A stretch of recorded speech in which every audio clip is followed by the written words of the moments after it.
Chapter 19. The Energy Body. Nelida led me to the top of the bluff where I had seen the ruins. She said it was a place the ancient sorcerers called a twin power spot. Why do they call it a power spot? I asked, stopping to catch my breath. I looked back across the valley. I could see the trail winding along the red-rimmed canyon. I was surprised at how much distance we had covered in a short time. The ancient sorcerers have imbued the rocks and earth with their intent, Nelida said.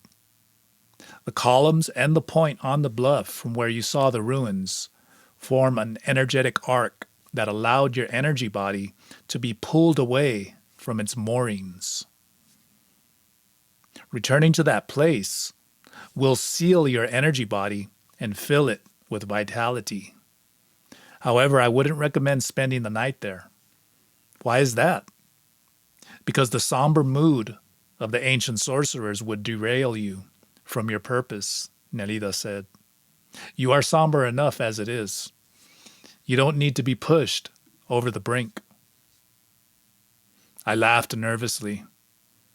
I was standing dangerously close to the edge, where one false step led to a sharp drop of hundreds of feet. I saw ominous boulders that seemed to have been lodged below by a torrential flood. Now, a stream meandered in an uneven course. It was hard to believe that a river had cut so deeply into the mountainside. Now the stream appeared to be trapped down there, with no hope of escape. Nelida pointed to a flat mesa across the ravine and said, "That is the place over there." "It frightens me to go back there," I told Nelida, moving away from the edge. Somehow, that place didn't seem friendly to me. Nelida gave me a sideways glance. "What makes you think that places of power have to be friendly? Especially the twin power spots of the ancient sorcerers. All that is needed for a place to be useful is that there is a particular intent flowing from the earth." We continued to make our way to the area from where I had seen the ruins. My thighs were burning. I had to stop every 15 steps or so, for the climb was decidedly uphill. Nelida had given me a bottle of pianephiel water, which she told me to sip slowly. I had gotten to the last drop and was about to toss the bottle away when she stopped me with a strong grasp on my arm. "You must act impeccably," she said. "That means leaving nothing behind." I tied the empty bottle to a belt loop of my jeans, and we continued walking. When we got to the flat area, Nelida took a series of deep breaths and asked me if I noticed anything particular about the place. I inhaled a few times, then told her that the air seemed to be thinner, clearer, and more transparent. I was no longer tired. "You are right," Nelida said. "The air here is light, not heavy like the air you are accustomed to breathing. This air has been purified through the sorcerer's intent, so that only the essence of vitality remains." I wasn't prepared to go as far as attributing my renewed well-being to the essence of vitality, but breathing the air did seem to energize me. Nelida urged me to fill my lungs with the life-giving charge. As I breathed, she disclosed that the ancient sorcerers used to practice their dreaming here, and that they dwelt in the caves that dotted the mountainside. "Why did they pick this place in particular as their power spot?" I asked. We sat down on a flat rock that had a slight depression in it, as if the rock had been carved out for sitting. Although I couldn't help noticing that whoever had sat there before had larger buttocks. "There are certain natural cracks in the crust of the earth through which one can slip," Nelida said. The ancient sorcerers were experts at finding these cracks and at stepping through them. They handed down this knowledge from generation to generation. We are sitting on one such crack now. I jumped up. Nelida laughed and said it was not a geological crack or fault line, but an opening in the Earth's energy crust. Were the sorcerers that lived here hermits? I asked, sitting down again. Many of them were, she admitted, just as are many of the modern sorcerers that use these caves today. But because they are recluses, not because they live alone or are holy men, but because they have succeeded in detaching themselves from human concerns. Why is that? Are sorcerers misanthropic? Nelida shook her head, brought her knees to her chest, and wrapped her arms around her calves. I copied her posture. Immediately, I felt a warm, buzzing sensation in my chest and abdomen, which heated me up in spite of the wind that blew around us. Sorcerers are not misanthropic, she said with a glint. We enjoy ourselves immensely in the company of others. Our teacher, the Nawal Julian, often entertained his guests with elaborate tableaus and hilarious theatrical presentations. Yet in the midst of this revelry, he managed to remain detached from people. Sorcerers, even though they appear to be ordinary men and women, are not like other people at all. What makes them different? Living on their place of power, learning from the earth, and seeing energy directly makes them regard everything as fluid and temporary. Through the recapitulation, a sorcerer breaks his ties with the world and with the self. As he strategically cuts himself off from extraneous disturbances, he simplifies his life and his desires. He seals himself off from human concerns and very deliberately casts and secures a mysterious line. Is it an energy line? I asked. Yes, but not to the earth or to people. It is a line linking him directly to intent. When his change is complete, he can return to the world of people and yet remain apart from them. No matter where he is, alone or in the company of others, his only bond is to intent. And only the spirit can lay claim on him. I felt a sudden shiver at the finality and the loneliness such a bond entailed. Let's build a fire, Nelida suggested, as if sensing my mood. I helped her gather dry wood and arranged it in a pile. She asked me for some matches and struck one to a branch. The fire made a crackling sound that sent sparks flying upward. Soon a warm glow filled the clearing. I told her that Don Juan had said that the ancient sorcerers knew how to foretell the future from the distribution of embers as the fire had burned out. The old sorcerers knew a great deal about a great many things, Nelida said, as she tossed another branch onto the flames. They could examine the remains of the burnt branches and foretell the future. How could anyone tell the future from bits of charred wood? I wanted to know. Nelida said that the sorcerers who knew the technique could not only predict events to come, but could examine the current state of affairs in order to avoid calamities or unwanted occurrences. A person with the facility looks at the arrangement of the dying embers and branches, and the powers of fire and wood tell him what he wants to know. Do you know how to do this? Nelida nodded. It has to do with how the branches lie after the fire has gone out, and the pattern the dying sparks make that gives the clue. For example, If the fire goes out suddenly and 5 branches remain glowing, then something sudden or on a grandiose scale will occur. How do you know that? I asked, staring at the fire. Because all of the 5 directions are lit up at once, she replied. If, on the other hand, the fire burns down slowly, and there are many branches still left kindled, making a circular pattern, then the turn of events will be gradual and for the better. Nelida added that the direction the charred branches are pointing is also an indication. A large branch pointing north signifies great upheaval or activity. The east is the direction of dawn and wisdom. The south of warmth and nurturing. And the west of introspection and mystery.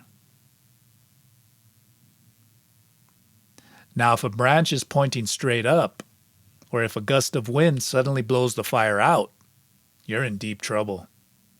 Why is that? Intent is indicating the direction of the zenith, and that always means giant movement. I still don't see what a fire has to do with events that affect human beings. Our bodies, the elements, the energy of fire, the 4 compass points, all merge into one. Nelida explained. That is how we can examine the arrangement of the charred wood and see how it relates to our lives.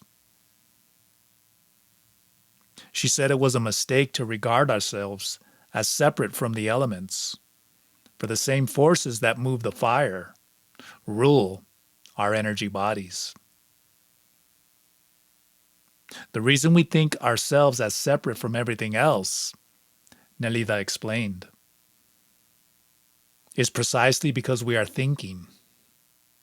It is thought that separates us from the totality and makes us forget our common origin. She drew closer to the fire and told me to extend my hands near the flames.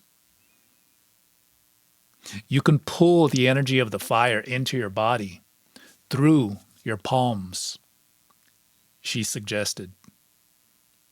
Allow the heat to merge with your body to warm you. I held out my palms and felt the warmth of the fire flow into my hands until I was so hot I began to perspire. I no longer needed my poncho and took it off. We are all made up of light, Nelida continued. Light activates our energy body. And even though we have a human form, to a sorcerer who sees, we are essentially filaments of light. Nelida called our human side our ape's heritage, adding that our animal heritage makes us act in an unruly fashion. We have another side that is totally hidden. How do you know this other side exists if it's completely hidden? I wanted to know. Sorcerers see it, and we all know it is there, she assured me. But near as it is, for it is our very selves, it always remains out of reach. As long as we cling to our ape form, we can never tap that other part. The part that sorcerers call the energy body, or double. I sighed and looked at the glowing embers. We all long for something just out of reach, Nelida said, sensing my mood. We see possibilities in our dreams. We wish to be more energetic, but we always try to find fulfillment in the things of the world. Hence, we are doomed to fail. Why is that? because the part that we are looking for to make us complete is not in the world, she said. That part is the energy body. It belongs to the realm of pure energy. To tap it, we must turn our eyes elsewhere. Nelida said that only the recapitulation enables us to see that the physical and intellectual holdings that we have so assiduously amassed are a mirage in front of the eyes. Yet we cling to them as if our very survival depended on it, even though it is only an illusory agreement based on our sharing of a common perceptual framework. Why is the recapitulation so important? I asked. The recapitulation allows you to build an energy platform from which you can assess the concerns and experiences that you call your life. In other words, the recapitulation allows you the opportunity to come into contact with the other. What is the other like? Nelida looked at me through the glow of the dying embers. It is the light that moves us before it has been molded by interpretations. There is nothing worse than for our energy to be limited by the circumstances of our life. From infancy, we become shaped and contorted by labels until we think our personal self is all there is, and we completely lose sight of our energy being or double. Can you give me a concrete example? I asked, stretching my legs that were beginning to cramp from sitting on hard granite. For example, take not having possessions, she said. Aren't things important? I asked. You see so much poverty in the world. Who can blame people for wanting a better way of life? Many of the sorcerers in our lineage experienced poverty, yet they themselves were not destitute. I argued that a child who knows only poverty has no defenses. Its entire world becomes meager and poor. Nelida nodded. Worse yet, her spirit becomes petty, greedy, and twisted, she said, looking straight at me.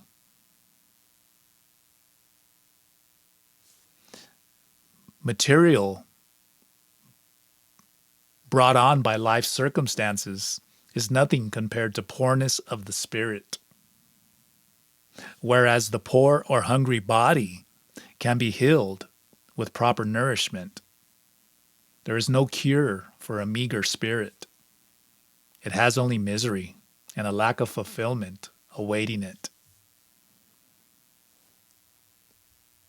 I wanted to know if it was possible to avoid poorness of the spirit if one was born into a situation of material blight. If you have enough energy, you can't be touched by anything, Nelida assured me, even if you are surrounded by poor and petty people. Nelida said that to a sorcerer who sees, all things are equal because they are energy.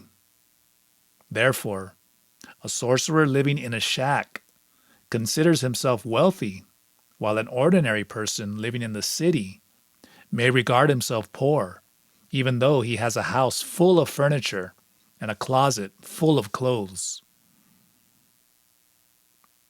Who do you think is poorer? Nelida asked. The sorcerer in the mountains or the person in the city? I told her that even though he has more, the person in the city was poorer, thinking that was what she wanted to hear. Nelida shook her head. As long as a person has not detached his energy body from the idea of poverty or riches, As long as he has not recapitulated his life, he is poor of spirit, she said. Something she said about being detached from riches called forth a childhood incident.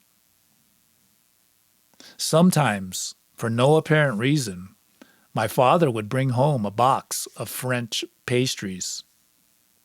My brothers and I would stand around the table and argue over who would get which piece, for there was only one per person.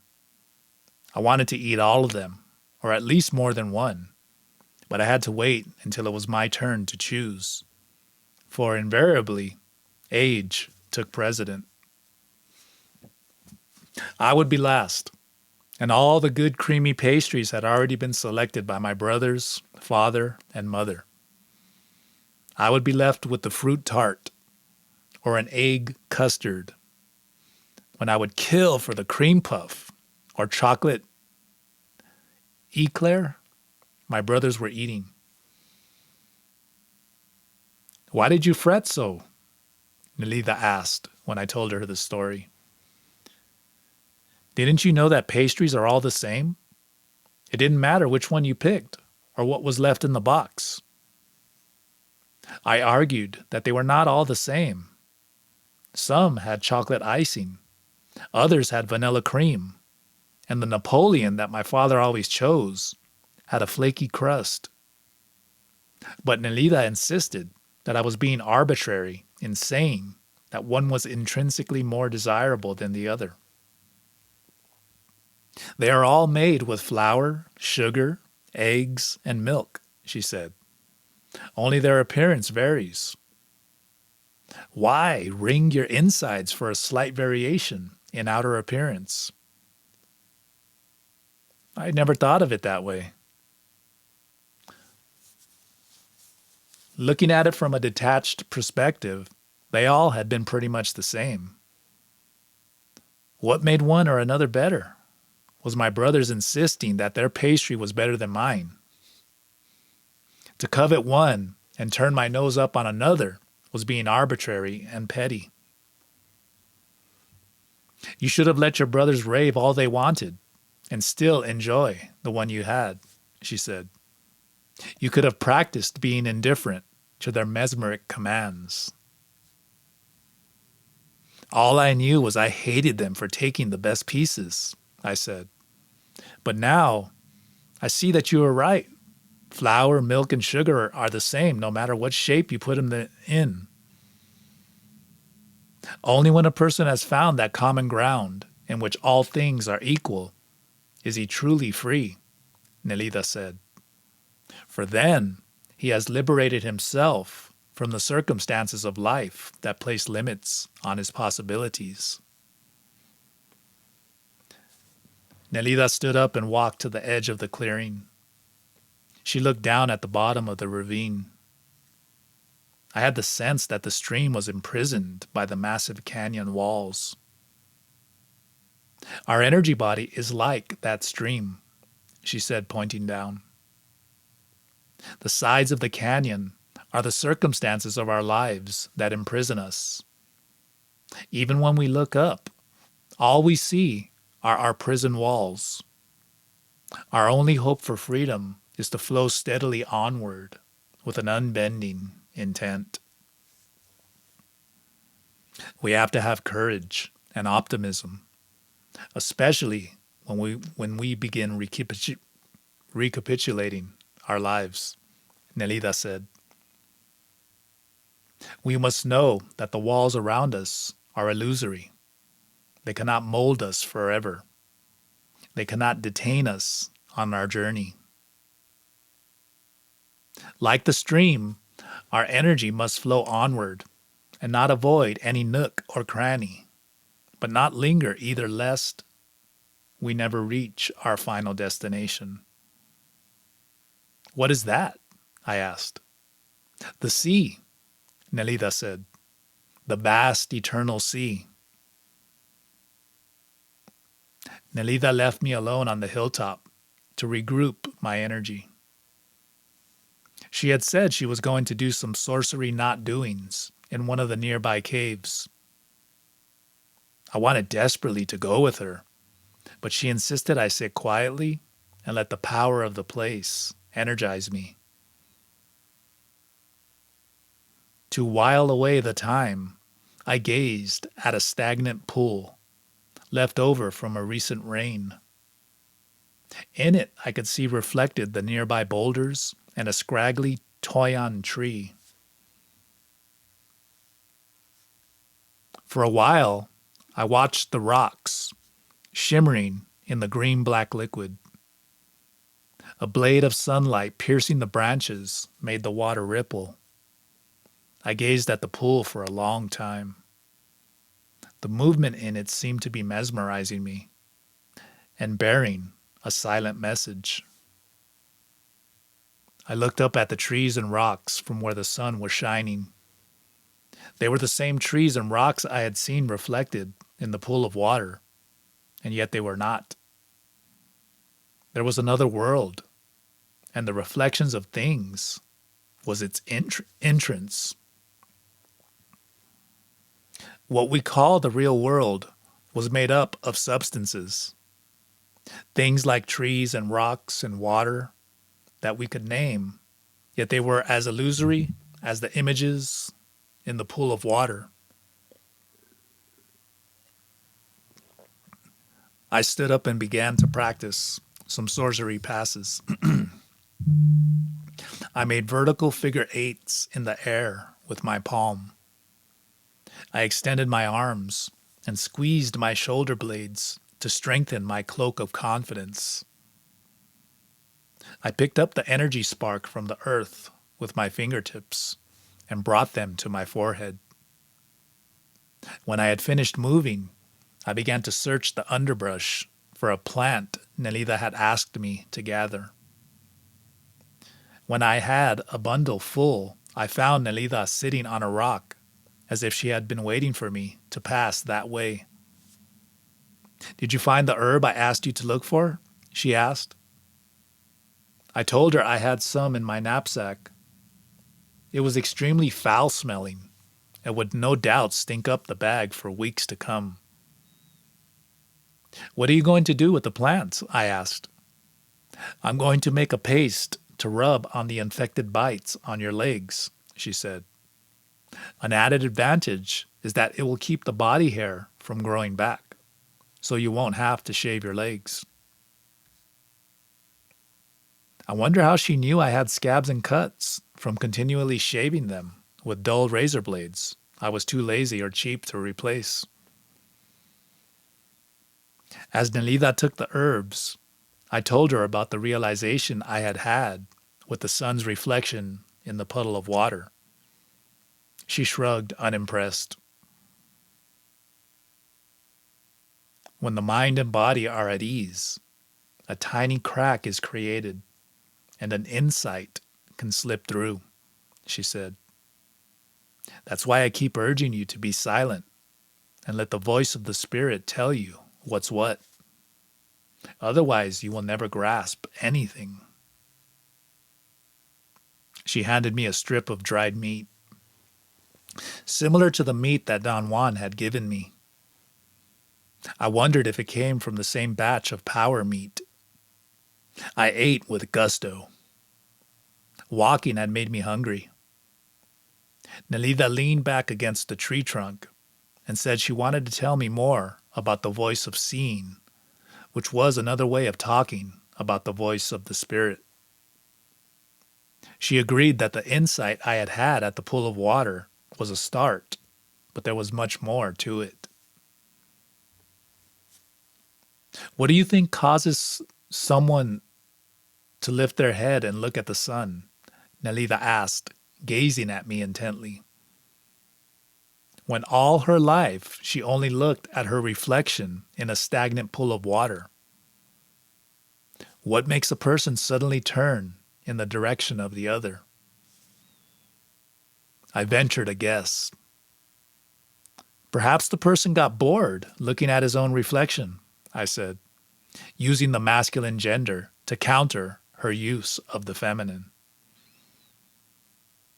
But the person doesn't know that what she sees are only reflections, Nelida argued. She thinks that this is all there is to the world. Might he have turned his eyes by chance or by luck? I asked. Could be, she agreed. But there is yet another possibility. She waited for me to make another suggestion. Maybe the sun was too bright. It pulled the person's eyes toward it, I offered. Nelida nodded. Her eyes began to sparkle. You're right, she said. The sun pulled her eyes with its brilliance. Nelida explained that the sun in this case was what sorcerers call intent. When one has polished one's link to intent, the power of intent is strong enough to pull one's eyes away from self-reflection. Before this can occur, the body and mind must be purified through the recapitulation and the sorcery passes. By practicing the sorcery passes and by cleaning the lines of the past using the sweeping breath, by becoming one with your activities, whether it is studying, sewing, drawing, or anything else you might do, you transform yourself. Provided, of course, that you do these things with the sorcerer's purpose. What is the sorcerer's purpose? To evolve, Nelida said. To wake up intent, so that one can see the world through lucid eyes.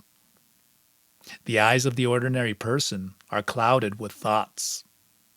His feelings are twisted with concerns. You must first clear a path to intent before it can begin to pull you. Then you can gradually tap the energy body. And when it is as bright as the sun, you let go of the self and allow intent to move you. How does it move you? I asked. With energy, my dear. Once you abandon the reasoning mind that makes everything factual, intent pulls you to the side of sheer energy. Nelida said that it takes a great deal of recapitulating to let go of one's judgments, opinions, and our incessant need for control. But once one makes the crossing, it is as if one has always understood. Only before, one hadn't the power to see that nothing ever existed in any other way.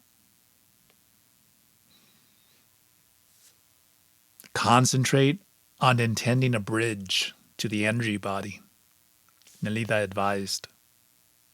Do the sorcery passes, then use their energy and intent to cross over to the other side in full awareness. Only then can you escape the fate that awaits you as a human being. What fate awaits me? I asked with a shiver. I feared that she had been seeing something in the charred embers of the fire and knew something I didn't. The fate of your parents, naturally. I thought about my parents. My mother had died of cancer after a long bout of illness. My father died of cirrhosis of the liver after months of excruciating pain. I froze at the thought of what fate had in store for me if I failed to make the crossing. Prolonged illness and death are all you have to look forward to, Nelida said, reading my thoughts. And it doesn't matter if one dies rich or poor, young or old, peacefully or slowly from some hideous disease. What matters is that people die unawares. Consequently, They all go to the same place. I asked Nelida if there was some sort of Hades where everyone who was not aware went when they died. Nelida laughed and said that unless we merge with our energy bodies, the hell is right here on this earth. But you don't need a teacher to help you to change and to get to your energy body, I asked. I know when I go back to Los Angeles, you won't be there, and I'll be at a loss as to what to do. We don't need teachers, Nelida assured me. Anyone could make the crossing. All we have to do is let go of our holdings. Intend it. Fulfill the sorcerer's bidding. But who wants to recapitulate their lives and let go of herself? Nelida was talking about me again. I wanted to defend myself and argue that I had recapitulated my tail off. But I knew it would be pointless. There were enormous reservoirs left that I hadn't even touched.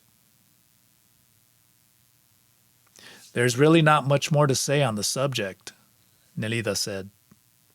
In fact, I am talking to you only to convince your reason that its empty assertions and clinging will not lead to freedom. To hold on to the self is a waste of energy. You are better off using this energy to forge the double, so that intent can pull it to freedom. Nelida reiterated that all one needs to do is to acquiesce and to abandon the willful need to control the characterizes of our daily life. Whenever you practice the sorcery passes, focus on the abdomen and let the energy flow unimpeded. Also, never feel important that you have accomplished something. Why is that? I asked. Only when one is not doing and not being can intent take hold, Nelida said. How can one do something and not do it at the same time? That has always been difficult for me to grasp. You let go and allow the energy to act through you, regardless of what you do. Sink down and become quiet. Consider this as your new sorcery task, to become quiet and deep. Nelida took a thermos from a knapsack and poured a cup of water for me to drink. Deftly, she screwed the top back and returned the thermos to her bag. Developing the energy body is another sorcery task that you must fulfill, she said, taking a sip of water. Some people are more adept at this than others, but everyone begins at the same place, with a strong attachment to the self. How does one break this attachment? One simply decides one has had enough of indulging and pampering the child in us, and one starts to live a disciplined life.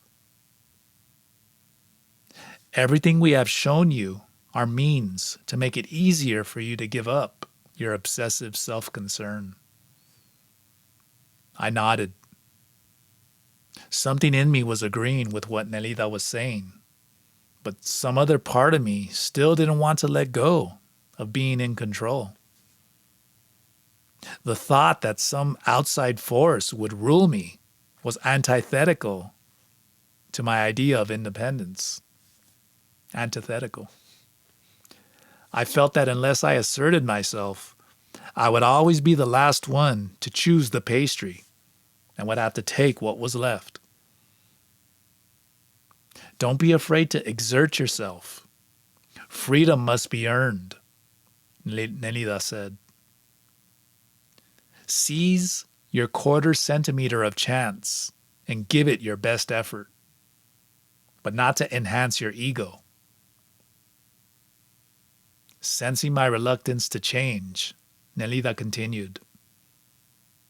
A part of you wants to give up, while the other part clings. Consequently, there is conflict. But once the decision is made, there is no more struggle. Only purpose, delight, and acquiescing. Nelida stood up, saying she wanted to practice some sorcery passes to help unify the body and mind and release the energy that was trapped in various body centers. She said that through our habit of holding everything in, energy stagnates. A sorcerer lets go of everything and does not carry anything inside him that would block the flow of energy. The first area that needs to be released is the sexual center, Nelida said. Why? Because it is the lowest? No, because of the emphasis placed upon it by our puritanical culture, she corrected me. This rigidity expresses itself in emotional needs for love and our excessive attention placed on courtship and mating. Courtship and mating are so dominant that they leave no energy for anything else. Releasing and purifying the energy trapped in the sexual centers vitalizes the entire body, including the centers located outside the luminous cocoon itself. When I asked her what she was talking about, she repeated that the sorcery passes increase one's energy, or can be done as a means of invoking intent. They were doors to not being, as well as a means of disrupting the habits the body has built up through a lifetime of doing. Sorcery passes wake up the energy body, Nelida said. They are designed to release trapped energy, but they must never be thought of as mere exercises or even as martial arts, yoga, or Tai Chi. Why is that? Their intent is different. It was set up by sorcerers of ancient times. Did they make them up? No, they were not simply made up. These passes came down in our lineage through dreaming or from the spirit itself. When you have enough energy, you too may be able to pull sorcery passes directly from the spirit. The voice of seeing will tell you all you need to know about sorcery passes. Nelida clarified that whatever came to the sorcerers at any moment was designed for a given purpose. Sorcerers, especially stalkers, are extremely flexible. They follow the design of the spirit. All we do is empty ourselves and allow intent to move us. That is why no two sorcery passes are alike, and one never knows which pass one should do until the moment of doing it. This is the sense in which we practice them today. We do them to lead us to awareness and freedom. Used properly, their intent may help one's escape in a flurry of light.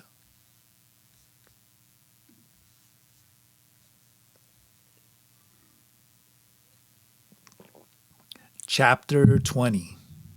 Not Being. On the way back to Don Juan's house, we took a different trail. It was steep and rutted from the rain, and flash floods had eroded the clay earth. After an hour of hiking, Nelida tapped my head with a flick of her finger. "You are talking to yourself again. she said in a warning tone. It was true. I was inwardly complaining to myself that my muscles ached and how I wished I had more physical prowess to keep up with someone twice my age. I laughed out of sheer nervousness. It's not muscles you need for walking, Nelida corrected me. It's internal strength. Walking with internal strength takes very little exertion. In fact, none at all. She stopped walking and ran her hand up my spine, informing me that two currents flowed along both sides of the backbone. When I took you on this walk, it was to store your energy and balance your positive and negative forces, not to exhaust them, she said. These channels are interconnected with others, linking the internal organs with the muscles, tendons, and skin. She explained that when sorcerers see the energy body, they see that it is made up of a subtle force that flows through bilateral and symmetrical channels, joining the front and back of the body to form a continuous circuit. To a seer, it looks like a luminous egg or cocoon that surrounds the physical body. In between the shoulder blades, an arm's length away, is a point of intense luminosity, which she called the place of awareness, or assemblage point. She stressed that the energy passages have to be kept open in order for the subtle force to circulate freely. Whenever a person overexerts oneself physically, mentally, or emotionally, one creates a blockage in which fibers of light become knotted.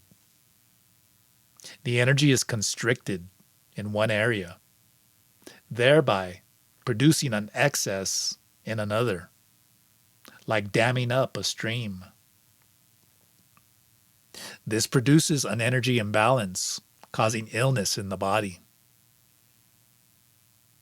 Nelida found a flat area and told me to clear it of rocks and debris.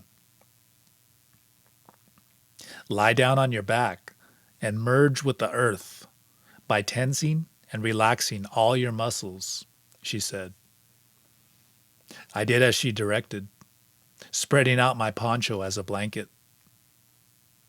She asked me specifically to note the difference in feeling between tightening and relaxing various muscle groups. Tightening and relaxing involves two opposite energies, she explained, as she placed my knapsack under my head for a pillow. If a person is too relaxed or weak, he needs to tighten. If he is too tense or agitated, he needs to relax. When the forces of tension and relaxation are in balance, the person experiences health and well-being.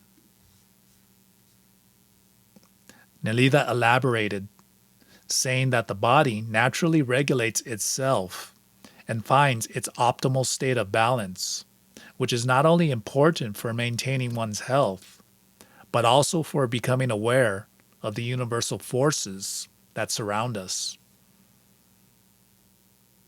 When I again felt rested and my breathing was back to normal, she told me to sit up. Again, she traced a line up my spine to the crown of the head, pausing to point out various centers with a soft pressure of her fingers. The first gate is at the tailbone. The second is between the kidneys. The third is higher, opposite the solar plexus. Another is between the shoulder blades. Another is at the nape of the neck. And there is the one here, at the top of the skull. She gently pressed the last place with her thumb, placing her fingers like open fans on the back of the head. These areas are storage centers for energy, she explained, lightly touching the 6 areas again so I could note them. They also refine the energy as it flows up the back. As she pressed, I sensed a mild current or vibration. After a while, I felt my breath slow down and become even. My rib cage, that had been tight from walking, now expanded and contracted with ease, allowing me to intake more air. As she massaged my lower back near the kidneys, I experienced a sharp pain. She said that massaging the body releases excess energy that tends to accumulate in the muscles, especially around the joints. One way to massage was with the palms or the fingers, moving them along the pathways that encircled the body. Sorcerers could also point with the index finger to open up any energy blockage. Nelida stressed that in the sorcerer's world, extreme behavior had to be avoided because if one went too far in one direction, one taxed the complementary forces that are needed to balance oneself. She added that a person should strive for ease and balance in order to achieve the optimal level of efficiency in any task. The center of life and well-being is in the energy body, she said, again running a finger up my spine. Between the 2 channels on either side of the backbone is a third passageway. When the point of awareness passes down the back and enters the womb, one becomes calm and centered. The energy body is so subtle that one hardly notices the assemblage point stirring. Yet when it moves away from its moorings, the place behind the shoulder blades, it is as if we enter a different world. All human struggle seems insignificant.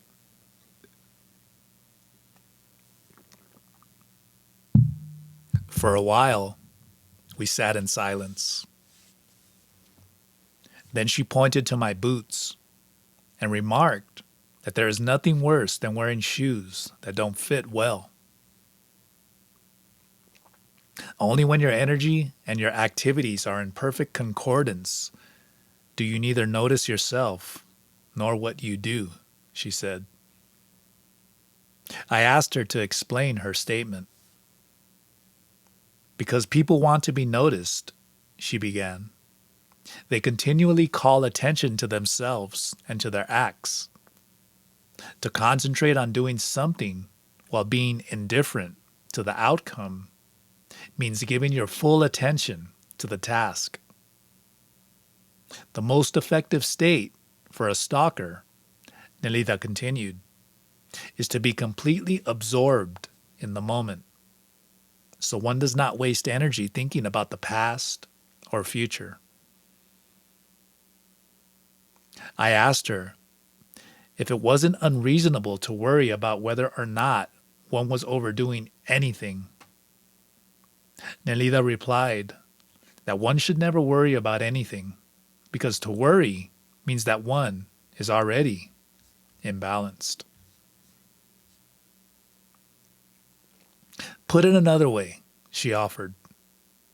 If you are thinking while acting, it will be those thoughts, not the action, that will stay in your memory. On the other hand, if you are silent while acting, when you try to recall the actions, there will be little to remember. That is why sorcerers say that the self is an idea.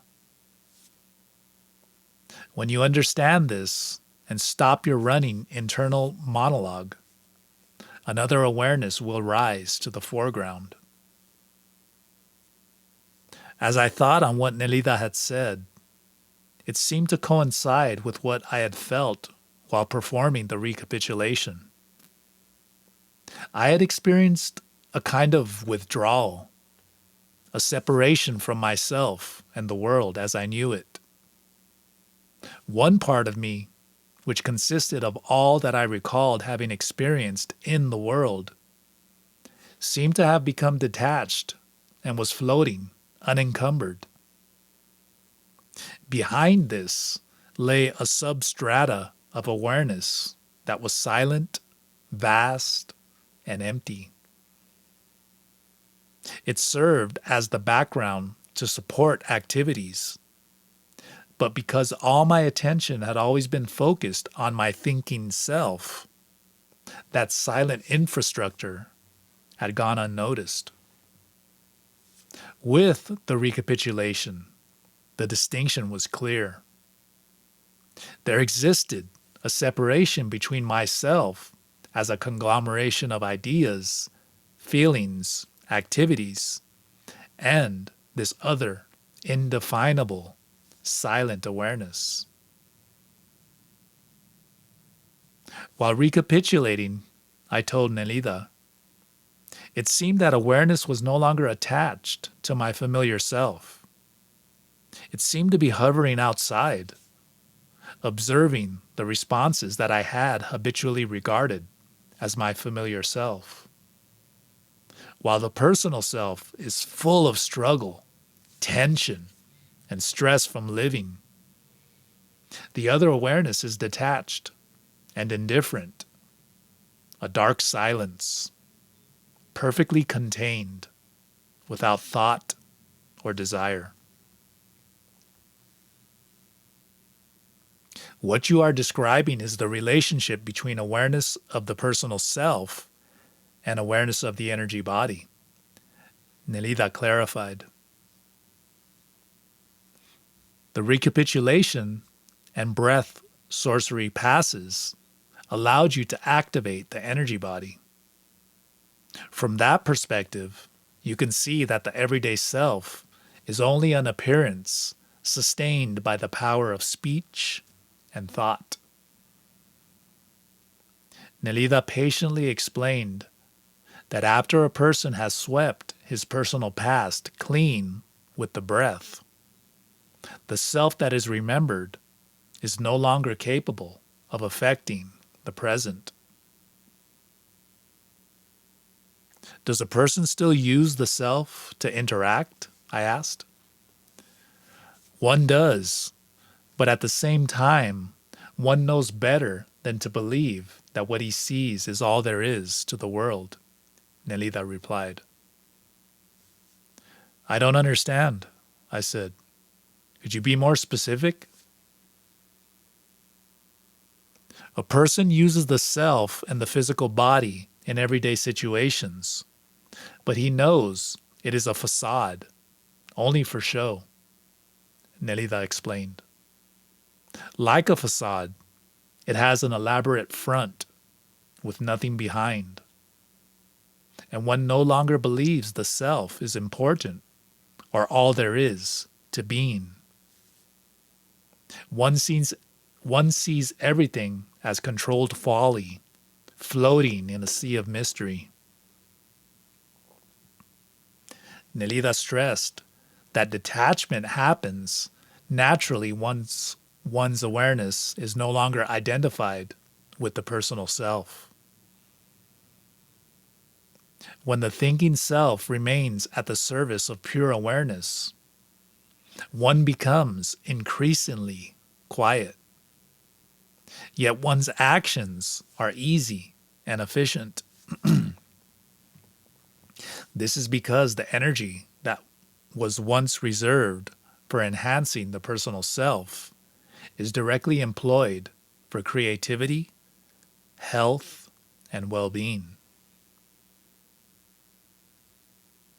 Nelida reiterated that to confuse pure awareness of the energy body with the personal thinking self is deadly. Not only does it force the energy body to follow the actions of an undisciplined master or an unruly child, but it also tricks the person into believing that what one sees is all there is to existence. The personal self is linked to the senses and seeks immediate gratification in things that are infinite.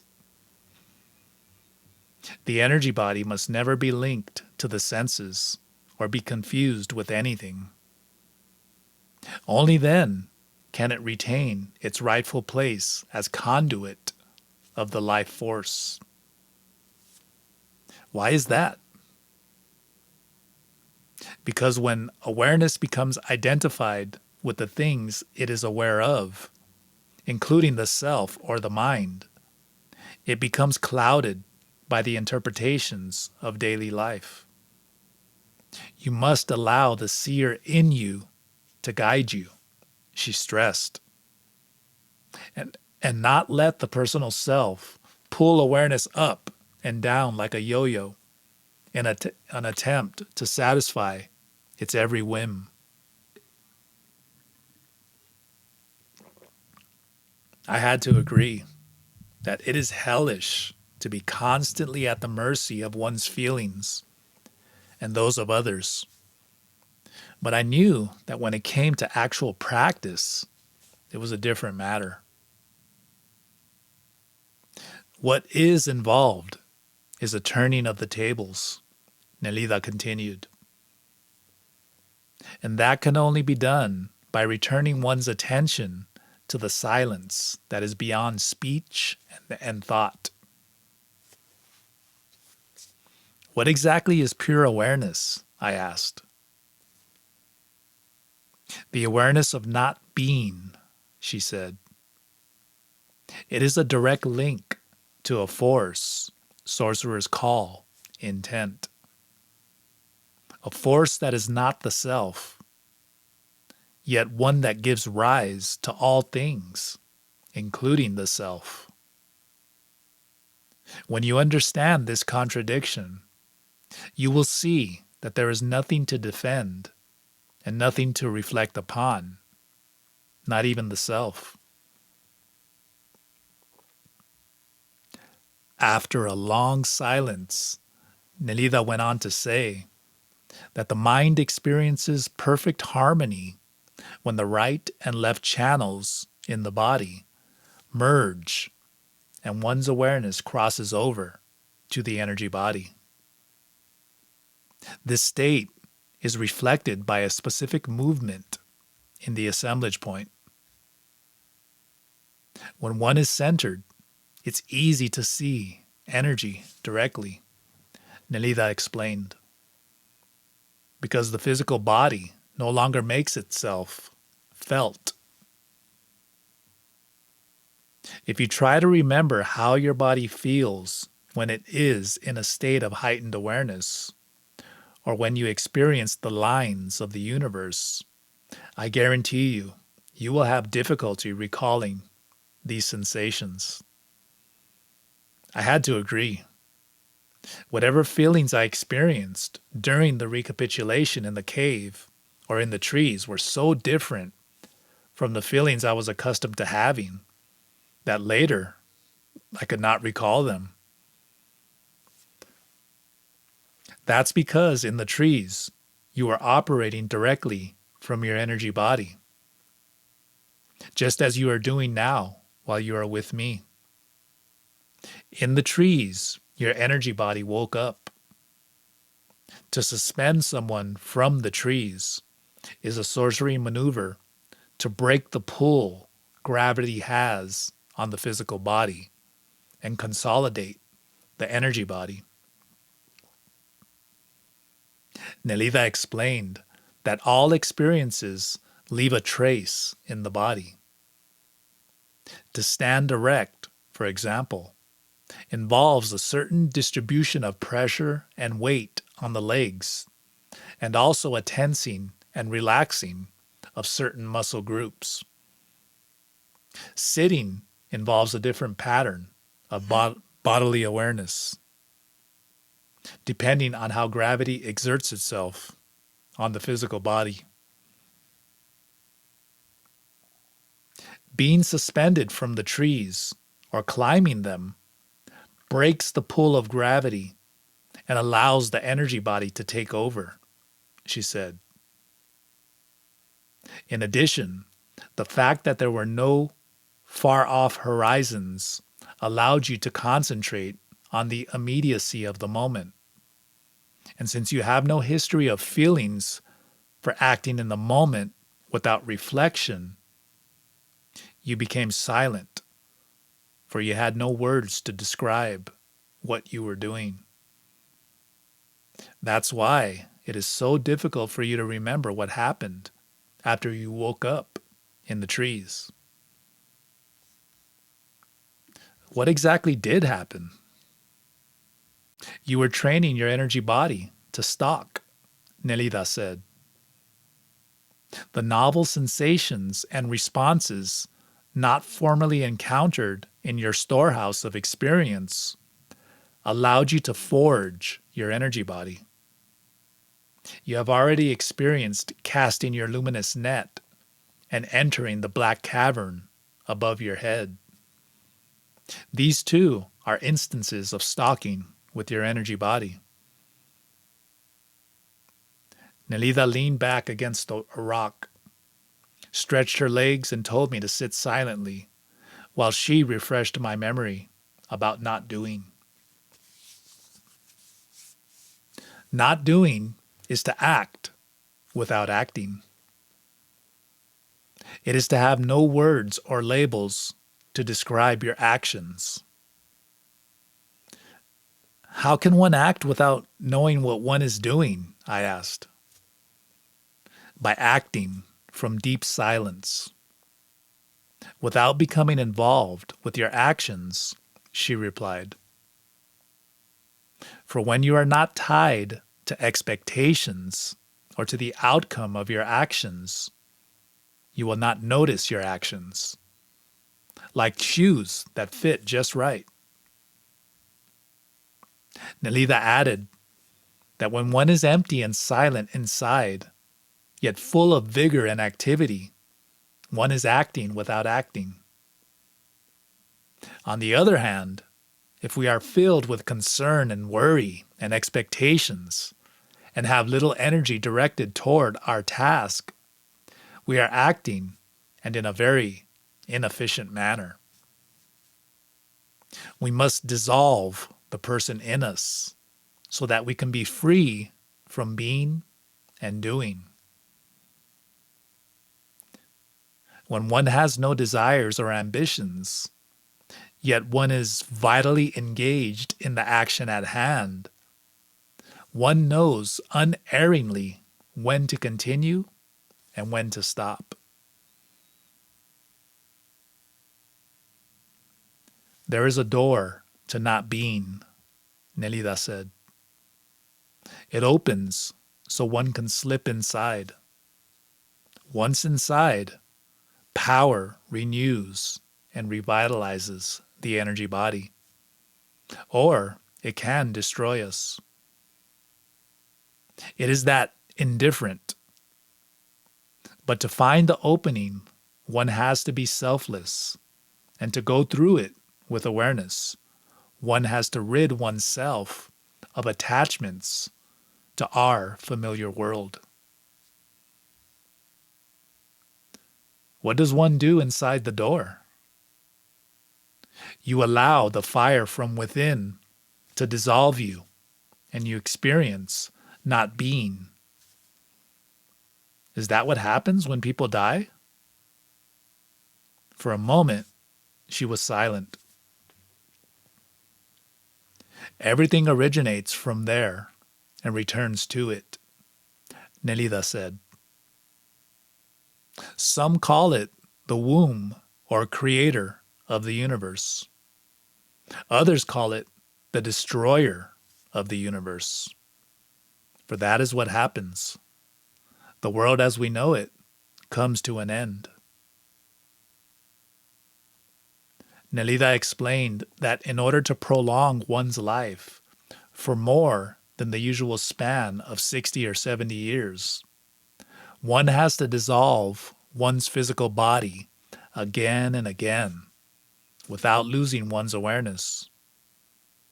A person can let go little by little through the recapitulation, or at death, a person is forced to relinquish everything all at once. I was curious to know more about the mysterious crack she was alluding to. For sorcerers, it is the realm beyond death, Nelida said. It is familiar to us and to you, because although you are not consciously aware of it, you have been there many times before. I nervously played with my Kleenex, only to realize I had shredded it to bits. I put the pieces in my pocket, not to leave traces of litter on the ground. You can look at it this way, Nelida continued. The body you have now is asleep. It hasn't yet learned the intricacies of stalking with the double, and of not doing and not being. But your awareness is old, and we have taken you beyond the barrier of the self many times. That is why sensations there are not unknown to you.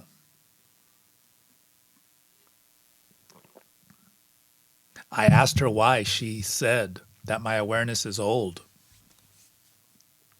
She explained that some people have an awareness that extends back into the realm of not being. How far back? I wanted to know. Only you can answer that question, Nelida replied. Or rather, only your awareness that is old can say how far into not being it has journeyed. Is it like reincarnation? I asked. There is no reincarnation, she replied. There is no past or future either. Awareness is just awareness. There are infinite lines crisscrossing the universe.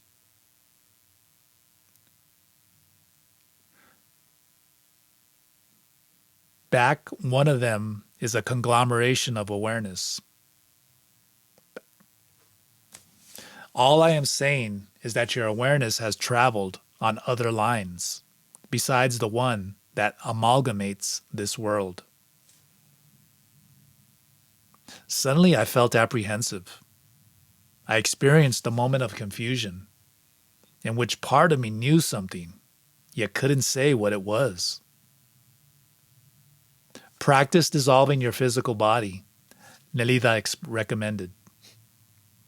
Only then will you be able to answer your questions.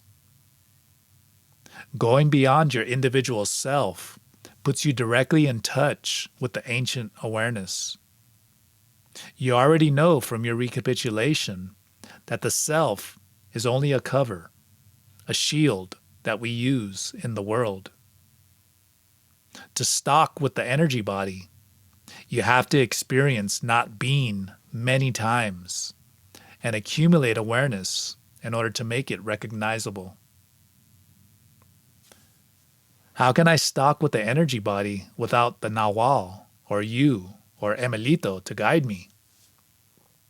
I already told you that the best way to not be is to stop talking to yourself. That you can do all by yourself. I also told you that we make the world with our words and thoughts, which together with actions and feelings constitutes our being. Not being is not to have thoughts, either about ourselves or about the world. How can one not have thoughts? Not to think is not the same as being imbecilic, Nelida said. Rather, It leads one to pure awareness and to silence, which are the prerequisites of not being.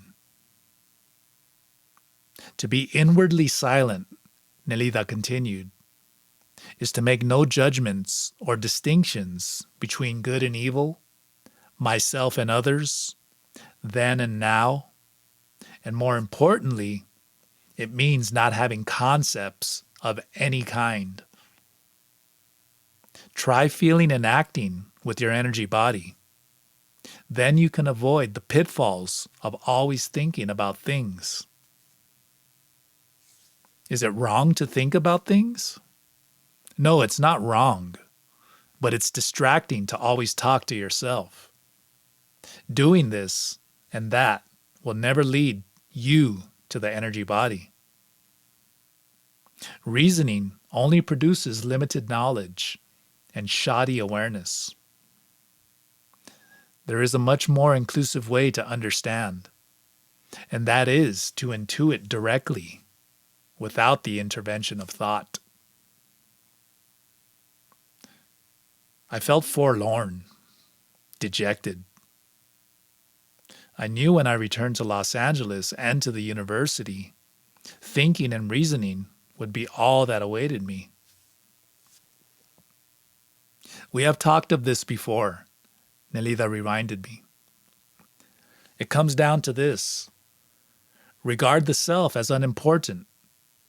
So unimportant, in fact, that you forget about it altogether. Then, perforce, you will begin to forge your energy body.